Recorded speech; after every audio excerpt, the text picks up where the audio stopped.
Début octobre 2025, alors que l'objet interstellaire 3.2 Atlas filait à proximité de Mars, deux sondes européennes, l'ExoMars Trace-Gas Orbité et Mars Express, se trouvaient à seulement 30 millions de kilomètres de cet intrus, offrant la vue la plus rapprochée obtenue par une mission ESA. Aucune de ces sondes n'avait été conçue pour ce type d'objectif, pourtant on leur demandait désormais de saisir une forme ténue, lointaine et en mouvement. Le défi était colossal. Mais lorsque le système d'imagerie couleur et stéréo de surface, ou CASSIS, embarqué sur l'orbiteur Trace-Gaz d'ExoMars, a commencé à enregistrer des prises de vue, un phénomène stupéfiant s'est dessiné. Au milieu du cadre, un point blanc flou et indistinct glissait doucement vers le bas. Ce point, c'était 3.2 Atlas.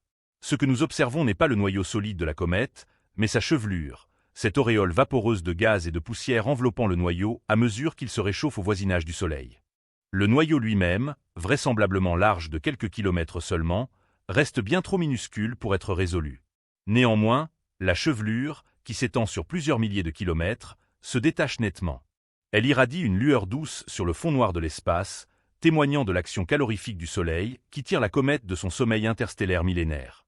À mesure que les gaz gelés se sublimant, ils emportent avec eux des voiles de poussière vers l'extérieur, créant cette enveloppe luminescente. Cependant, l'étendue complète de la chevelure ne peut pas encore être évaluée. Sa luminosité diminue rapidement à mesure qu'on s'éloigne du centre, se fondant dans le bruit de fond de l'image. Et alors que la plupart des comètes développent une longue queue pouvant s'allonger sur des millions de kilomètres, rien de tel n'apparaît ici. Du moins pour l'instant. Les données de CASSIS indiquent que la queue de 3.2 Atlas reste encore trop faible, peut-être en train de se former à peine tandis que la comète file vers son périhélie fin du mois. Nick Thomas, responsable principal de la caméra CASSIS, a précisé que la comète est entre 10 000 et 100 000 fois plus faible que les cibles martiennes habituelles photographiées par CASSIS. À bord de Mars Express, la situation variait un peu. Ces caméras embarquées ont réalisé des expositions bien plus brèves, seulement une demi-seconde chacune contre une limite de 5 secondes sur l'orbiteur ExoMars. Et jusqu'à présent, 3.2 Atlas n'a pas émergé dans ces clichés. Mais les chercheurs ne baissent pas les bras. Ils entendent fusionner plusieurs images pour amplifier le signal, dans l'espoir que cette lueur interstellaire ténue se manifeste une fois les données superposées. Les deux orbiteurs ont aussi tenté une prouesse encore plus audacieuse, analyser le spectre lumineux de la comète. Reste à savoir si l'objet était assez brillant pour que ces instruments captent des spectres exploitables. L'examen se poursuit néanmoins. Au fil des prochaines semaines, les scientifiques continueront à retraiter et empiler les données, à la recherche d'indices sur la véritable composition de 3.2 Atlas et son comportement sous l'irradiation solaire. Pendant ce temps, le 4 octobre 2025, l'une des caméras de navigation de Persévérance a discrètement saisi une scène exceptionnelle. Une fine traînée luminescente traversant les ténèbres du ciel martien. La Navcam de la NASA n'est pas faite pour l'astronomie. C'est un outil robuste qui aide le rover à se déplacer et à tracer ses itinéraires. Pourtant, cette nuit-là, en balayant le firmament au-dessus du cratère G0, son objectif a capturé la trace indéniable du passage de la comète interstellaire 3I Atlas à une distance cosmique de Mars. Cette image fait désormais la une comme photo de la semaine sur le site de la NASA. Elle paraît allongée et symétrique, presque artificielle. Mais est-ce le cas? La caméra du rover est optimisée pour repérer de minuscules détails à proximité. Or, lorsqu'elle vise un objet éloigné comme 3I Atlas, à près de 38 millions de kilomètres de Mars lors du survol, chaque pixel englobe soudain une vaste portion d'espace, environ 12 000 kilomètres de large. Sur cette photo, la bande brillante semble 4 fois plus longue que large. Un calcul rapide donne l'impression d'une longueur d'environ 50 000 kilomètres, bien au-delà de ce que l'objet pourrait mesurer. C'est là que le bâtiment blesse.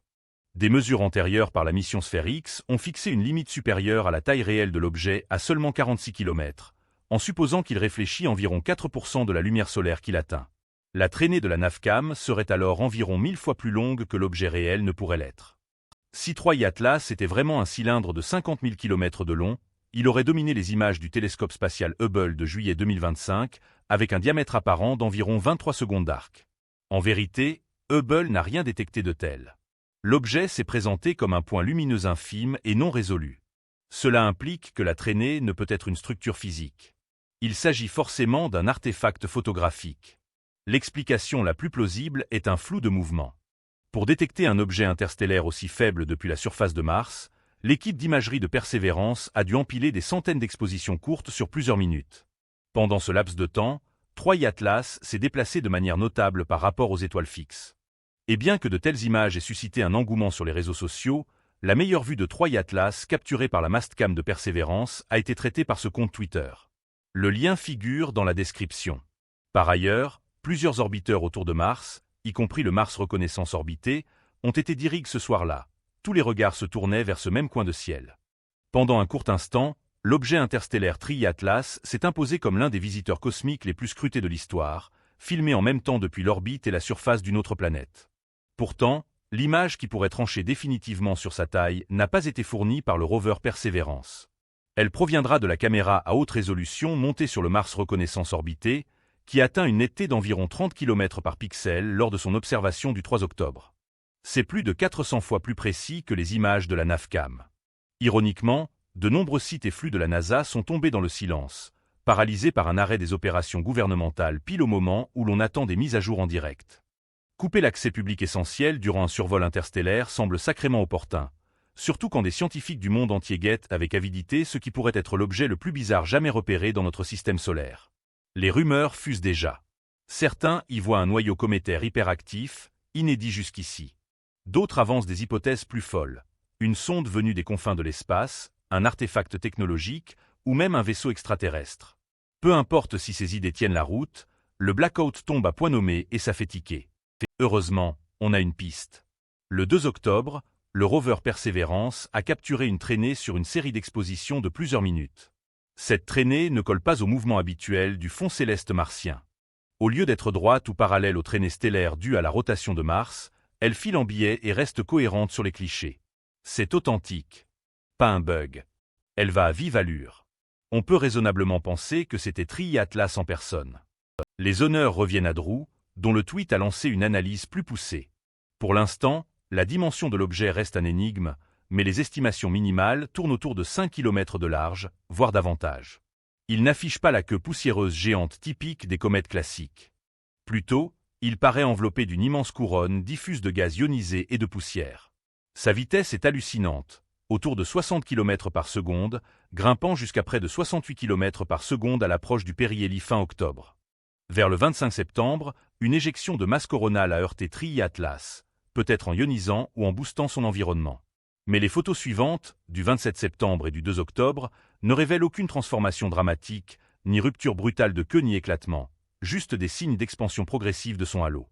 C'est pour ça que la couverture NASA compte étant pour tous.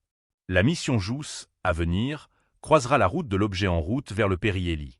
Néanmoins, Sunar Communication repousse la diffusion de beaucoup de ces données.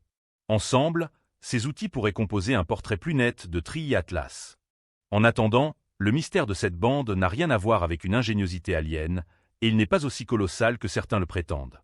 Mais quelle est la vraie taille de TRI Atlas? Déterminer les dimensions réelles d'une comète n'est pas simple.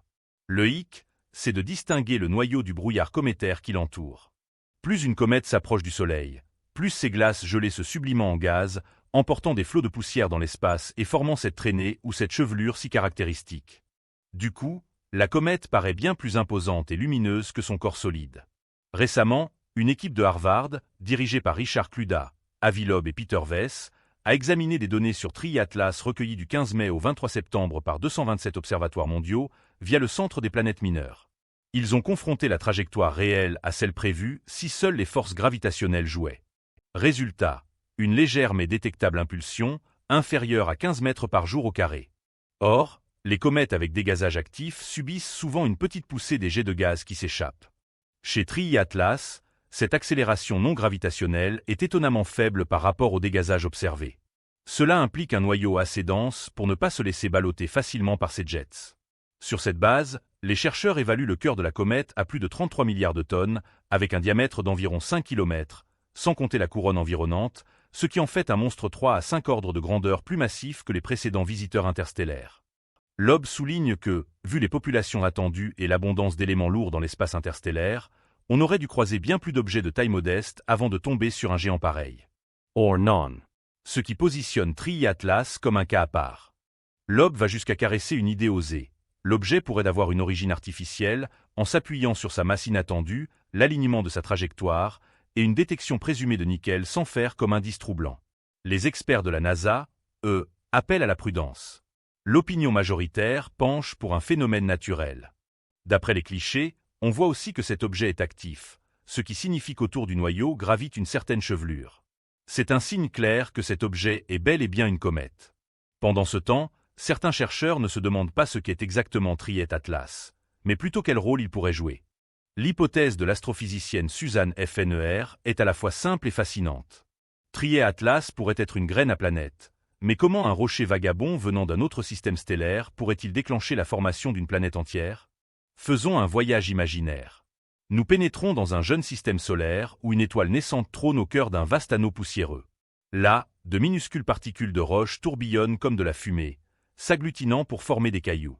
Peu à peu, ils grossissent en boules de neige géantes, puis en planétésimaux, ces briques élémentaires des planètes. Si le temps joue en leur faveur, ces agrégats deviennent assez imposants pour attirer davantage de matière. Ça paraît simple, n'est-ce pas? Pourtant, comme nous allons le voir, ce scénario cache un vrai casse-tête. Ces disques protoplanétaires ne durent que quelques millions d'années avant que le gaz ne soit balayé. Cette période semble trop brève pour justifier la naissance de géantes gazeuses comme Jupiter ou Saturne. Et si on envisageait une autre possibilité? Imaginez qu'un objet interstellaire s'écrase dans ce disque, un corps déjà suffisamment massif pour agir comme un noyau prêt à l'emploi. Au lieu de partir de zéro avec des grains de poussière, le disque dispose soudain d'un germe solide qui commence tout de suite à aspirer le gaz et les débris environnants. Ainsi, un visiteur extraterrestre pourrait accélérer la genèse d'une nouvelle planète. Les modélisations de Falsney étaient cette théorie. Elle a découvert que les étoiles massives excellent à piéger ces objets interstellaires, contrairement aux plus petites. Et de fait, les planètes gazeuses pullulent davantage autour des étoiles imposantes. Cette correspondance entre modélisation et observation est impressionnante. Si cette idée tient la route, alors des objets interstellaires comme Umuam, Borisov et Atlas ne sont pas de simples nomades. Ils pourraient être les étincelles qui allument des systèmes planétaires entiers. Certains ont sans doute donné naissance à des géantes gazeuses dans des systèmes lointains. D'autres ont peut-être même contribué au début de notre propre système solaire. C'est une conception audacieuse, encore non vérifiée, tout comme celle de l'os. Les objets interstellaires sont redoutablement durs à étudier. Ils surgissent sans crier gare, filent à vive allure et disparaissent dans l'ombre. Mais cette fois, nous prenons les devants, car nous l'avons repéré avec ample avance. Et grâce à nos technologies actuelles, nous pourrons enfin percer son mystère authentique, au lieu de spéculer une fois qu'il aura filé. Musique.